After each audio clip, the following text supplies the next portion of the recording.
ತಕ್ಷಣ ನೆನಪಾಗೋದೆ ತಾಜಾ ಕಡಲೆಕಾಯಿ, ಬಡವರ ಬಾದಾಮಿ ಕಡಲೆಕಾಯಿ. ಇಲ್ಲಿಗೆ ಬಂದು ಈ ಸ್ಥಳದ ಮಹಿಮೆ, ನಮ್ಮ ಸಂಪ್ರದಾಯ, ನಮ್ಮ ಪರಂಪರೆ, ನಮ್ಮ ಇತಿಹಾಸ ಎಲ್ಲವನ್ನ ತಿಳಿಸುವಂತಹ ಮಹಾ ಪ್ರಯತ್ನದಲ್ಲಿ ನಾವೆಲ್ಲರೂ ಕೂಡ ಜೊತೆಯಾಗಿ ಇಲ್ಲಿ ಸೇರಿದ್ದೇವೆ. ನಿಂತಾಗ ಅದು ಶಿಲೆಯಾಗಿದೆ. ಆಮೇಲೆ ಆ ಮೂರ್ತಿಯನ್ನು ನೋಡಿ, 15 ಅಡಿ ಉದ್ದ, 20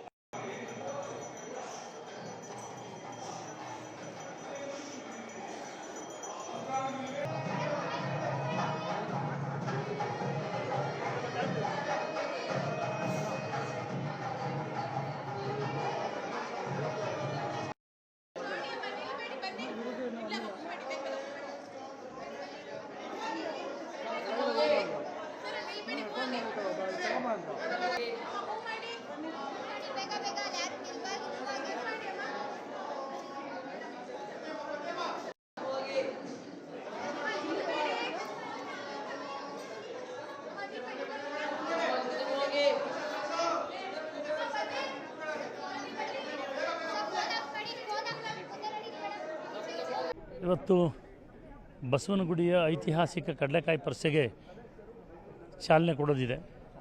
ಮಾನ್ಯ ಮುಜರಾಯಿ ಮತ್ತು ಸಾರಿಗೆ ಸಚಿವರಾದಂಥ ರಾಮಲಿಂಗಾರೆಡ್ಡಿಯವರು ಇವತ್ತು ಈ ಒಂದು ಐತಿಹಾಸಿಕ ಉತ್ಸವಕ್ಕೆ ಚಾಲನೆ ಕೊಡೋರಿದ್ದಾರೆ.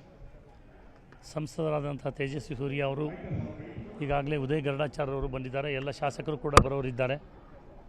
ಅನೇಕ ಗಣ್ಯಮಾನ್ಯರು ಕೂಡ ಈ ಕಾರ್ಯಕ್ರಮಕ್ಕೆ ಬಂದು ಚಾಲನೆಯನ್ನು ಕೊಡೋದಿದೆ. ಸುಮಾರು 400 ವರ್ಷಗಳ ಇತಿಹಾಸ ಇರತಕ್ಕಂತಹ ಈ ಒಂದು ಐತಿಹಾಸಿಕ ಉತ್ಸವ ಬೆಂಗಳೂರಿನವರಿಗೆ ನಮ್ಮ ಹಳೆಯ ಸೊಗಡನ್ನು ಜ್ಞಾಪಿಸ್ಕೊಡುವಂಥ ಒಂದು ಕಾರ್ಯಕ್ರಮ. ಇವತ್ತಿನ ಯುವ ಪೀಳಿಗೆಗೆ, ಮಕ್ಕಳಿಗೆ ಹಳೆಯ ಜಾತ್ರೆ ಅಂದರೆ ಏನು ಅನ್ನತಕ್ಕಂಥದ್ದೇ ಪರಿಚಯ ಇಲ್ದಂಗೆ ಆಗಿದೆ. ಅಂತಹ ಸಂದರ್ಭದಲ್ಲಿ ನಮ್ಮ ಇತಿಹಾಸವನ್ನು, ನಮ್ಮ ಪರಂಪರೆಯನ್ನು ತೋರಿಸ್ಕೊಡ್ತಕ್ಕಂತಹ ಒಂದು ಪ್ರಯತ್ನ ಈ ಐತಿಹಾಸಿಕ ಕಡಲೆಕಾಯಿ ಪರಿಷೆ. ಇವತ್ತು ಇದಾದ ಮೇಲೆ ಸಂಜೆ ಕೆಂಪಾಂಬುದಿ ಕೆರೆಯಲ್ಲಿ ತೆಪ್ಪೋತ್ಸವವನ್ನು ಆಚರಣೆ ಮಾಡುವುದರ ಮುಖಾಂತರವಾಗಿ, ಹಿಂದೆ ಎಲ್ಲ ದೇವಸ್ಥಾನಗಳಲ್ಲಿ, ಎಲ್ಲ ಹಳ್ಳಿಯ ಪ್ರದೇಶಗಳಲ್ಲಿ ತೆಪ್ಪೋತ್ಸವಗಳು ನಡೀತಿತ್ತು. ಅದರ ಒಂದು ಪರಿಚಯವನ್ನು ಕೂಡ ಮಾಡುವ ಒಂದು ಕಾರ್ಯಕ್ರಮದ ಭಾಗ ಇದರಲ್ಲಿದೆ. ಅದೇ ರೀತಿ ಸಾಂಸ್ಕೃತಿಕ ಕಾರ್ಯಕ್ರಮಗಳನ್ನು ಕೂಡ ಏರ್ಪಡಿಸಿದೆ. ಇವತ್ತು ಮಾನ್ಯ ಮುಜರಾಯಿ ಸಚಿವರು ಬಹಳ ಆಸಕ್ತಿಯನ್ನು ತಗೊಂಡು ಜೊತೆಯಲ್ಲಿ ನಮಗೆ ಸಹಕಾರವನ್ನು ಕೊಟ್ಟಿದ್ದಾರೆ. ಅವರಿಗೂ ಕೂಡ ನಾನು ಅಭಿನಂದನೆಯನ್ನು ಸಲ್ಲಿಸ್ತಾ, ನಾಡಿನ ಎಲ್ಲ ಜನತೆ, ವಿಶೇಷವಾಗಿ ಬೆಂಗಳೂರು ಮಹಾನಗರದವರು, ಸುತ್ತಮುತ್ತಲಿನ ಜನ ಈ ಕಾರ್ಯಕ್ರಮಕ್ಕೆ ಬಂದು ಯಶಸ್ವಿಗೊಳಿಸಬೇಕು ಅಂತಕ್ಕಂಥದ್ದು.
ನಿರ್ಭೀತ, ನಿಷ್ಪಕ್ಷಪಾತ, ವಿಶ್ವಾಸಾರ್ಹ ಸುದ್ದಿಗಳಿಗೆ ಮತ್ತೊಂದು ಹೆಸರಾಗಿರುವಂತ ನ್ಯೂಸ್ 18 ಕನ್ನಡ ಈಗ ಆಪ್ನಲ್ಲೂ ಲಭ್ಯವಿದೆ. ದಯವಿಟ್ಟು ಇಲ್ಲಿರುವ QR ಕೋಡ್ ಅನ್ನ ಸ್ಕ್ಯಾನ್ ಮಾಡಿಕೊಂಡು ಆಪ್ ಅನ್ನ ಡೌನ್ಲೋಡ್ ಮಾಡೋದಕ್ಕೆ ಮರಿಬೇಡಿ. ನಿಮ್ಮ ಬೆಂಬಲ ಹೀಗೆ ಸದಾ ನಮ್ಮೊಂದಿಗಿರಲಿ. ಧನ್ಯವಾದ.